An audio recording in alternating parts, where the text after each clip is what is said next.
Hello मेरे प्यारे साथियों, आप सभी का स्वागत है आपका अपना चैनल फिजिक्स पढ़ना में। आज के वीडियो लेक्चर में हम लोग पढ़ने वाले हैं वर्ण के उच्चारण स्थान। तो आइए हम लोग देखते हैं। जैसे यहाँ लिखा है वर्ण, वर्णों का उच्चारण स्थान, यानी वर्ण तो वह कहलाता है जो छोटी से छोटी मूलध्वनि है, उसे वर्ण कहते हैं। उच्चारण स्थान क्या है? यानी बोलने का, उच्चारण का मतलब बोलना, यानी बोलने का जो स्थान है वह क्या है।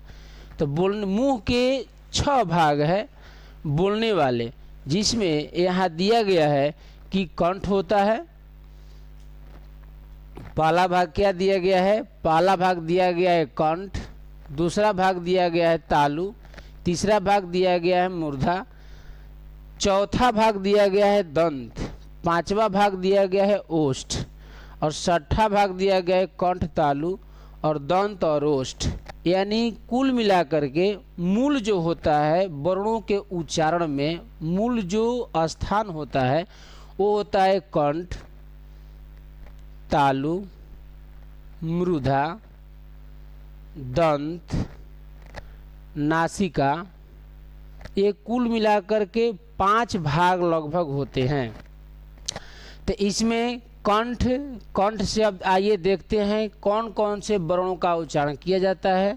ये परीक्षा के दृष्टि से बहुत ही महत्वपूर्ण है। यहाँ से परीक्षा में बहुत सारे प्रश्न पूछे जाते हैं, इसलिए इसको हम लोगों को पढ़ना बहुत अति आवश्यक हो जाता है।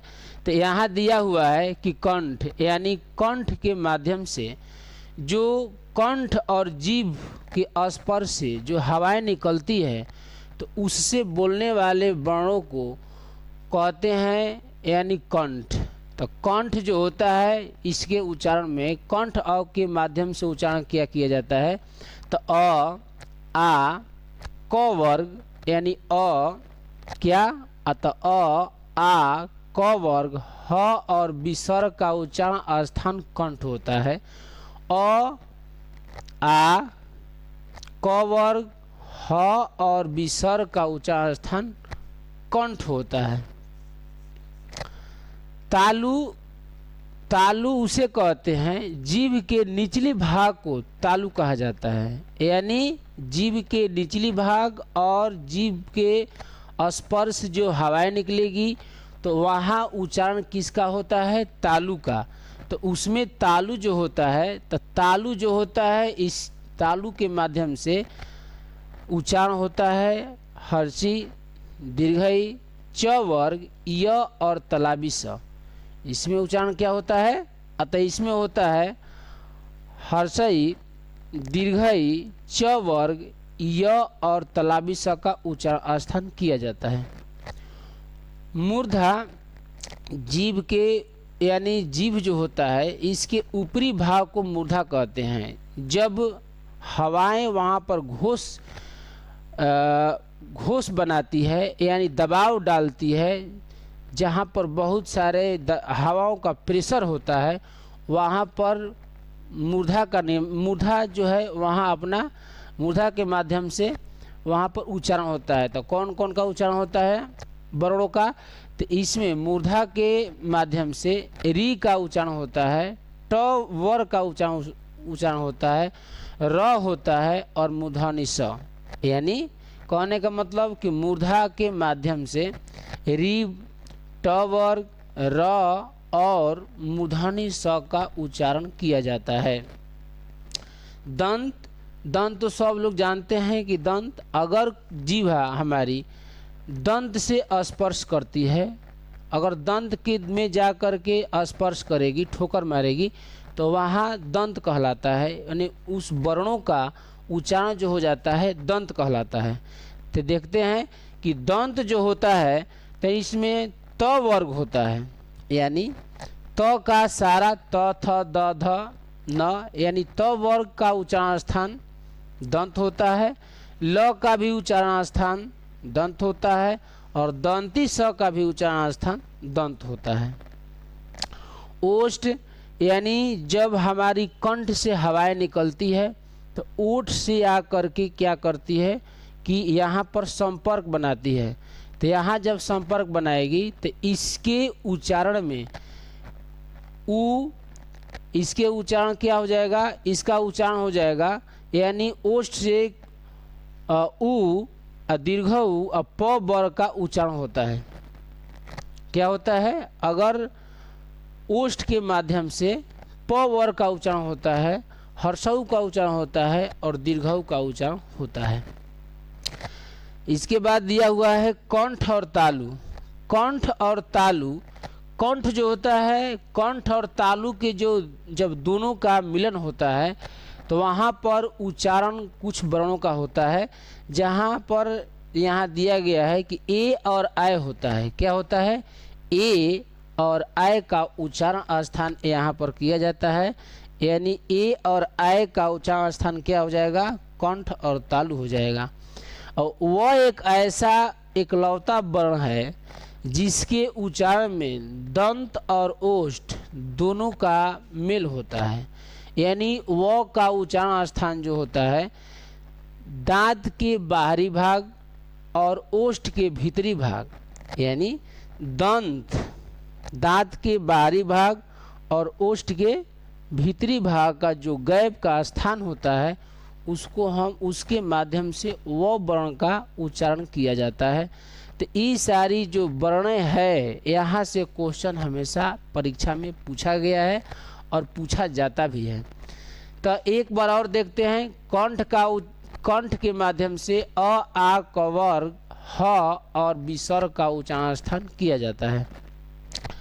तालु के माध्यम से हर्षई दीर्घई च वर्ग य और तलाबी स का उच्चारण किया जाता है। मूर्धा के माध्यम से री ट वर्ग र और मूर्धनी स का उच्चारण स्थान किया जाता है। और दंत के माध्यम से त वर्ग ल और दंती स का उच्चारण किया जाता है। ओष्ठ के माध्यम से उ दीर्घ उ और प वर्ग का उच्चारण स्थान किया जाता है। कंठ के माध्यम से, कंठ और तालु के माध्यम से ए और आय का उच्चारण स्थान होता है। और दंतोष्ठ के माध्यम से दांत के बाहरी भाग और ओष्ठ के भीतरी भाग से व का उच्चारण स्थान किया जाता है। तो उच्चारण जो होता है, ये उच्चारण करने में, व वर्ण को उच्चारण करने में दंतोष्ठ लगता है। ये सबसे ज़्यादा पूछे जाने वाला प्रश्न है, यानी व जो होता है वह वर्ण को सबसे ज़्यादा पूछा गया है। और एक बार और इसमें समझ लेते हैं, जैसे हम लोगों को दिया गया है तलाबी स, मूर्धनी स और दंती स।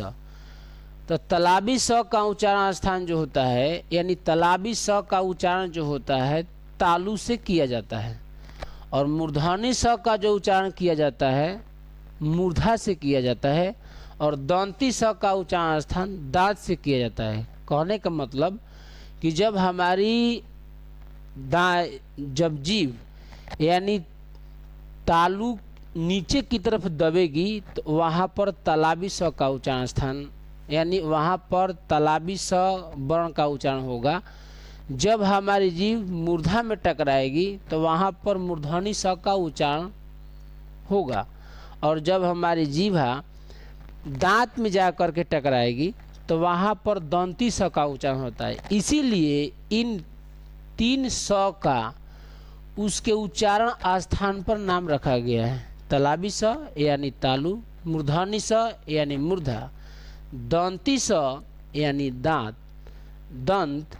इसके माध्यम से इस सारे उच्चारण स्थान के माध्यम से इन वर्णों का उच्चारण किया जाता है। तो ये जो वर्ण हमारे दिया हुआ है, यहाँ से बहुत सारे प्रश्न पूछे गए हैं और पूछे भी जाते हैं। तो इसको याद करना बहुत आसान है, इसको समझना भी बहुत आसान है, और इसके माध्यम से प्रश्न भी थोड़ा सा हल करना भी आसान हो जाता है। और वर्ण जो उच्चारण के, जब कोई भी शब्द को जब उच्चारण करते हैं तो उच्चारण में क्या होता है कि उच्चारण स्थान का भी बहुत बड़ा ख्याल रखते हैं। इसलिए इन कंठ, तालु, मूर्धा, दंत और ओष्ठ, कंठ, तालु, दंत, ओष्ठ, इसका बहुत बड़ा अपने हिंदी भाषा में बहुत बड़ा योगदान होता है, क्योंकि शुद्ध कोई भी भाषा को बोलने के लिए इन वर्णों को बहुत क्या होता है, बहुत महत्वपूर्ण इसका हमारे माने योग होता है। तो जैसे अगर इन वर्णों को हम लोग उच्चारण करते हैं और उच्चारण करके अपना भाषाएं को शुद्ध करते हैं, तो आने वाला जो शब्द होता है अच्छा हो जाता है। इसलिए यहाँ से हम लोग वर्णों से सीख लेते हैं। तो आज के लेक्चर वीडियो में इतना ही, कल के लेक्चर वीडियो में फिर मिलेंगे।